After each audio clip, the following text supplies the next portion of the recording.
Todos los países del mundo deben dinero, todos. Algunos lo llaman política fiscal, otros estabilidad macroeconómica. En la práctica, es como vivir con la tarjeta al límite, pero a escala planetaria. La deuda global ya es tan grande que dejó de asustar, ahora solo suena a ruido de fondo, y aún así, ese dinero no desapareció, se le debe a alguien. Bienvenido al sistema financiero moderno, el único lugar donde todo el mundo debe dinero, y aún así, todos duermen bastante tranquilos. Es como una cena familiar gigante donde nadie paga la cuenta, pero todos fingen que alguien más ya lo hizo. Aquí es donde la cabeza empieza a doler, porque cuando oyes deuda, imaginas un número rojo, una alarma, algo que debería ser grave. Pero el sistema no funciona como una persona normal. Funciona como un casino elegante donde las fichas nunca salen del edificio, solo cambian de mano. Hoy vamos a tirar del hilo de la deuda global. Y aviso, no termina en un villano con bóveda secreta. Termina en sitios incómodamente familiares. Cuando se habla de deuda, siempre aparece un villano favorito. Depende del país, cambia el nombre, pero el papel es el mismo. Ellos nos prestan dinero. En el caso de Estados Unidos, suele ser China, como si fuera el casero del planeta. La realidad es menos cinematográfica. China posee alrededor de 800.000 millones en bonos del Tesoro de Estados Unidos. Mucho dinero. Hasta que recuerdas que China también arrastra más de 20 billones de deuda interna. Traducción sencilla.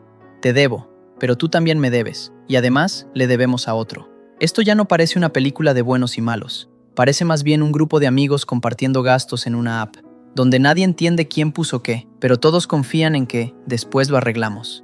Y aquí es donde el relato clásico se rompe, porque no existe un dueño del sistema. No hay un acreedor final esperando cobrarlo todo. Hay países prestándose entre sí mientras fingen que esto es estable. Japón le presta a Estados Unidos. Estados Unidos sostiene el dólar que usa medio planeta. Europa compra bonos para que no se caigan sus bancos. Y todos miran al otro esperando que nadie sea el primero en decir, ¿esto no es raro?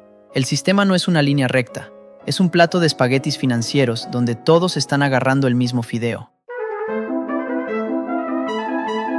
Aquí viene la parte que nadie te explica con dibujitos, porque con dibujitos se ve más peligroso. Cuando tu sueldo entra en el banco, no se queda descansando, no está tomando un café, el banco lo usa, compra bonos, presta al Estado. El Estado paga carreteras, subsidios o rescates bancarios. Ese dinero vuelve a la economía, genera impuestos. Los impuestos pagan intereses. Los intereses vuelven a fondos de pensiones. Los fondos compran más bonos. No es una estafa, es un bucle.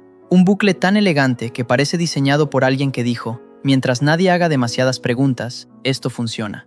Y lo inquietante del bucle es que funciona, hasta que deja de hacerlo. Mientras el dinero se mueva, nadie pregunta demasiado. El problema no es deber, el problema es detenerse. El mundo no debe dinero a alguien, se lo debe a sí mismo, en círculos cada vez más grandes.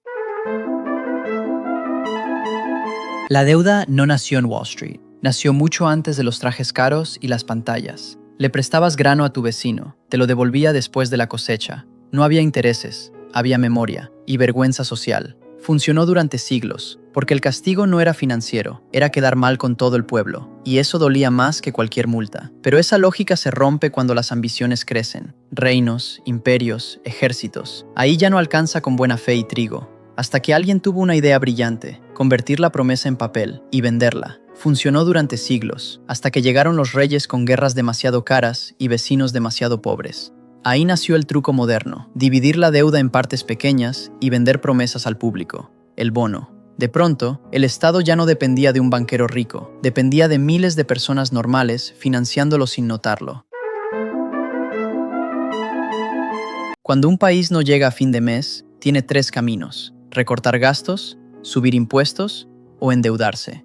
Las dos primeras generan protestas, la tercera genera silencio y titulares aburridos, porque endeudarse no duele hoy, duele después, y para entonces el político ya cambió de despacho y el problema ya no es suyo. Imprimir dinero parece fácil, pero si eso funcionara sin consecuencias, no existirían historias de colapsos económicos, ni billetes que valen menos que el papel en el que están impresos. La inflación no es un accidente, es el precio de romper la confianza. Así que el endeudamiento se convierte en la opción responsable. Nadie se queja hoy, las consecuencias se reparten mañana. Aquí viene lo incómodo. En Estados Unidos, los bancos comerciales poseen más de 1,5 billones en bonos del tesoro. Los fondos de pensión colocan cerca del 25% de su capital en deuda pública, las aseguradoras más del 60%. ¿Sabes qué significa eso? Que tu jubilación depende de que el Estado no deje nunca de pedir prestado. Tu futuro está atado a un cupón. Romántico, ¿no? Y cuando los compradores privados no alcanzan, entra el Banco Central. Compra bonos con dinero recién creado. El sistema empieza a prestarse a sí mismo. No es ilegal, es incómodo. La mayoría de los países no paga su deuda, la refinancia. Piden dinero nuevo para pagar el viejo, como cambiar de tarjeta de crédito y llamarlo estrategia financiera avanzada. Mientras los intereses se paguen, nadie entra en pánico. Pero cuanto más crece la deuda, más grande es la factura anual. Llega un punto donde pides dinero solo para seguir respirando. Ahí deja de ser una herramienta y se convierte en supervivencia. El sistema ya no espera que devuelvas el dinero, espera que no dejes de pedirlo. Por eso, cuando la confianza global se tambalea, el capital huye. Oro, plata, activos reales. No porque el sistema se detenga, sino porque se reajusta. La deuda no es el problema es creer que puede crecer sin límite, en un mundo que sí los tiene. El dinero es confianza convertida en números, y la deuda es la promesa de que esa confianza seguirá viva mañana. Así que la próxima vez que escuches que la deuda no importa, recuerda esto: el sistema no se sostiene quieto, se sostiene moviéndose. Y la verdadera pregunta no es cuánto debemos, sino qué pasa el día que el mundo decide dejar de pedalear. Porque cuando eso ocurre, no lo notas en un gráfico, lo notas en tu vida. Y eso es otra historia incómoda.